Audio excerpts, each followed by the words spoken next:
What's up, everybody? Nolan of Black Diamond Services. I am doing a little night work for one of my commercial clients. So here's what I'm out here doing. Now it looks like the carpet is fine, but they had a little water leak.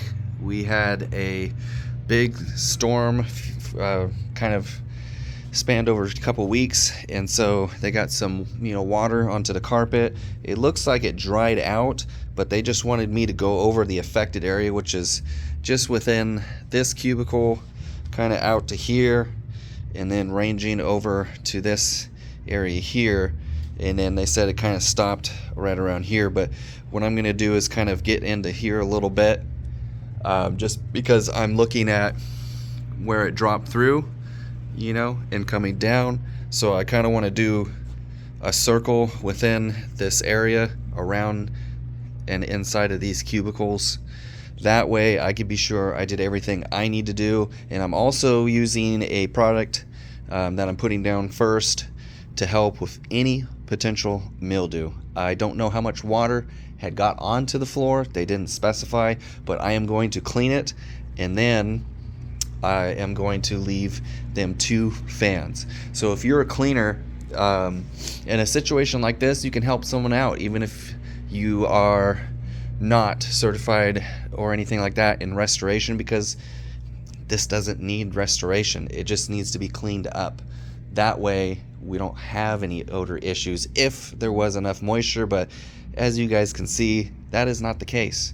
So and just to use an example of another one, same client, different location, they had a sewage backup, and she didn't tell me that right at first. She mentioned, hey, I have another one for you. Can you do this as soon as possible? I'm like, sure, no problem. Which one is it at? And she's like, blah, blah, blah, this location. But it was sewage backup. And I'm like, okay, I'm going to go ahead and stop you right there. That is considered category 3 water. And I would rip these tiles out, because every location has these carpet tiles. So I told her I would rip all the tiles out that were affected in that area of your office.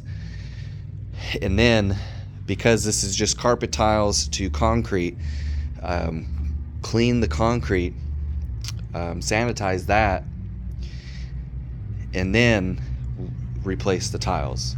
So I could have went in, cleaned the carpet, and because it was going to be an after hours thing, make a bunch of money, but I told her that, I'm like, hey, why don't you get the tiles out, because they have their own maintenance staff can do it, I'm assuming.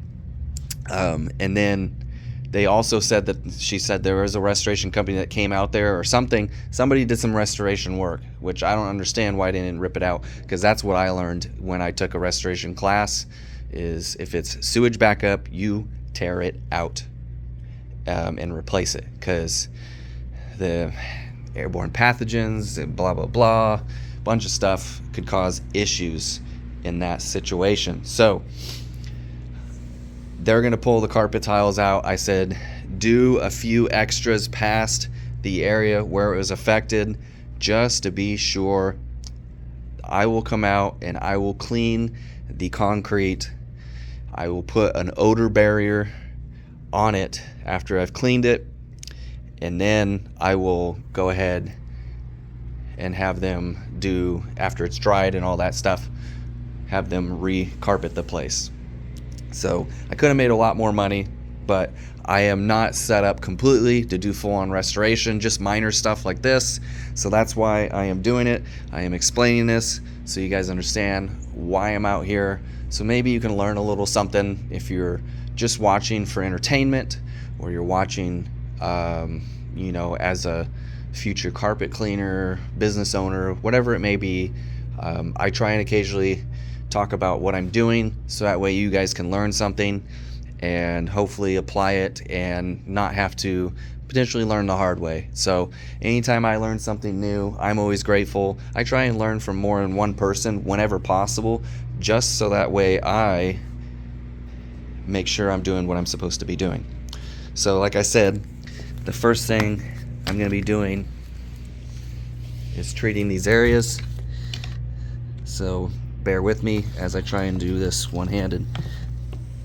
So like I said, I'm going to treat a little further out than what they told me, just because you never know. So I was going to treat this little bit of the walk path into that front office lane here, this whole center walk path between all the cubicles. I was going to say chemicals. And then in this cubicle to my right, directly here, because it's right above where it leaked. And then of course I'm going a little bit past and kind of just slightly into this one here, just in case enough water dropped down and kind of splashed over to there. So I'm using a product with some hydrogen peroxide in it. This will help knock down any potential mildew smell. So that way in the morning it'll be clean and deodorized as well, because it is a product that has a nice scent to it. So like I said, it really doesn't look like it got affected, and this location got cleaned by us no more than I think 3 months ago. I was over here cleaning the whole thing. So this is a tax place, so they haven't been open for too long, and they haven't been on it since. So that's why I'm doing this. Alright, so now extraction. I've already done the little side over here. So there's a little bit of dirt, but not much.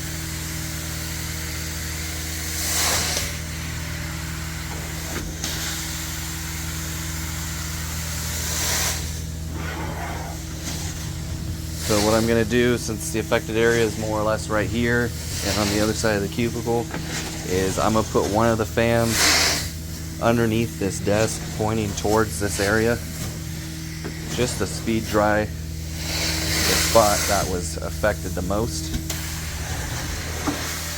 And again, I'm just doing under here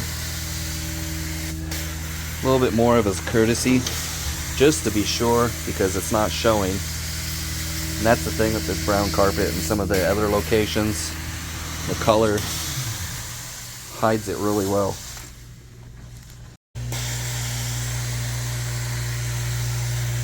It's right outside this first cubicle where it was affected.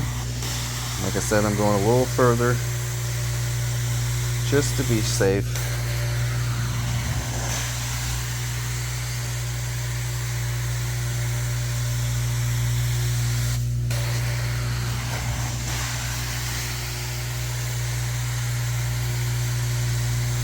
I haven't been back to one of these locations this quick. I'm assuming this one's kind of busy, because I'm seeing a decent amount of soil pop through where I'm at, which I know, being affected by water, could be attracting more dirt in this area faster. So this location could potentially be dirtier faster than it would have normally been. But one thing, because they get a ton of traffic anyways, I've tried to express to the district manager, is it might be a good idea to clean the units that are used a lot beforehand and after the main tax season, because they still get traffic in the ones that are still open. You know, during the unusual tax time, I guess you say, after April 15th, they still get people in. So, I mean, if this is one of them, and the area I'm cleaning actually wasn't affected at all, it's just dirty again, then it might be a good idea to have us out one more time, you know, third, fourth weekend to April to touch these back up if it's one of the units that's going to be open year round. So that's something you should think about when you're servicing your commercial clients. You know, kind of put it into terms for them that makes sense. Like, you know, you guys get a lot of traffic. Which units are open all the time and that have people coming in and out? You know, it might be wise to do intermediate cleanings, whether that means, depending on your tools and cleaning style, if all you do is hot water extract, you know, there's nothing wrong with hot water extracting it every time, because you're going to be doing it when they're closed anyways, so you won't have to worry about dampness. And even so, bring fans, blow dry it out quickly as you're working on it. Speed dry it. Or if you're doing a second clean, you know, intermediate in between, do hot water extraction one time and then VLM it the next. You know, if you have the tools, you know, say, hey, this after clean, it'll be a little cheaper because, you know, it's not going to be as soiled as it will be when it's used year round. So for this type of business, for example, I would say hot water extract at the end of the year. So, and then I guess, you know, about 4.5 months later, maybe 5 months later, go in and do VLM. Because that's with the right chemistry and the right pads and stuff, it's a successful cleaning method for this type of carpet. So just switch back and forth. Helps maintain it, prolongs the life of the carpet. Happy client. Especially when you're dealing with a large chain of businesses, it might be a good idea to consider that, or depending on how big it is, if you land all the accounts for your service area, it'll almost be worth buying a oscillating pad machine and a dozen pads and a couple gallons of in-cap solution to get the job done. Because after you do a handful of them, you'll pay yourself back for that investment anyways. So might be wise to think of those situations and see how you can capitalize on that to benefit your client, of course, number one, and then yourself.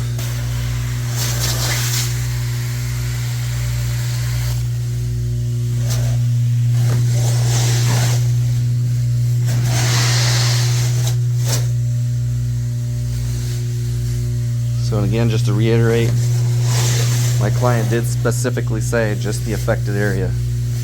So I know I'm going a little bit outside of the affected area, but you know, that's just me making sure I'm covering it. But it is soiled over here too. I can see it coming through my sight glass on the wand. So I'm happy that I'm going a little bit past probably what's expected. Just make sure you do a thorough job. Keep clients like this happy, because they're big tickets. You know, once the end of the year comes, they cover quite a bit for you. And these mostly get done during the slow time, so I got lucky and landed this off of my old neighbor, happened to be related to one of the store managers, and overheard they were looking for a new carpet cleaner for whatever reason, and she saw the carpet cleaning I did at the house, suggested me, and this was a small job. I've talked about this in a previous job. It was a small carpet cleaning residential job that landed me, I think I've done 34 locations so far. 34 commercial locations that I commonly do during the day when these offices are closed. Now with commercial, that's a unicorn, because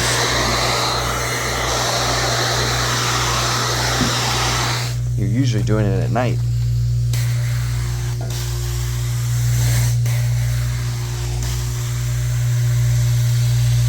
So remember, also, as another little side tip, always be trying to do your absolute best and go above and beyond, because you never know who is watching. This keeps Adam and I busy during the slow months of in between holidays in November, December, and sometimes in January, depending on when they need them done by. I had them all done by the end of December, and it is, as of today, it is February 1st. So she called and asked me first about the jobs before seeking a different solution. So with that sewage backup location, somebody had told her, like, oh, why don't you just get it cleaned? And she was like, I don't know, something about that doesn't add up. I feel like it needs to be ripped out. It's sewage backup. And she told me, and I was like, well, you are 100% correct. Category 3 water. That's a big problem. It needs to be pulled out. Don't just clean it. Because we keep, having clients come in. So she already knew, but she just wanted to confirm it. So she called me and asked about that. And while she was mentioning this location, and I was like, yeah, absolutely. Tear those tiles out. And then we'll clean the surface underneath. Address that. And then they could put new tiles in, and it'll be like nothing happened. That's why I like the carpet tiles in commercial buildings, because they could just take out the ones that are damaged and replace them with new and not have to pull out the entire carpet.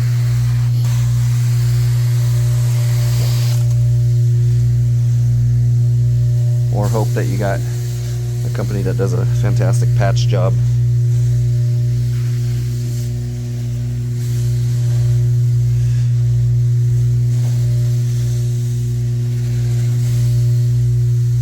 It's a little soiled right here. I do recall this one being pretty soiled when I cleaned it originally. So this slight water damage must have attracted a lot of dirt in here.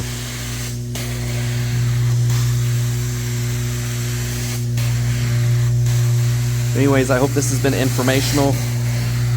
Yeah, it's not a super dirty, clean job. So I'm sure this is probably not going to get as many views as some other videos, but maybe it was educational for somebody. I know I get a handful of you commenting and saying we like hearing about stuff on your jobs and why you took the steps you did, and that's the purpose of it. It's not just for entertainment. While I try and make those videos where it's just strictly cleaning, and when I get dirty jobs, I do my best to get video of it, so long as the client doesn't have an issue with that, so I can share it with you guys. And then I try not to talk in those ones, because I understand that the real dirty ones are just satisfying to watch, hear the noises of the machines, and watch it get clean.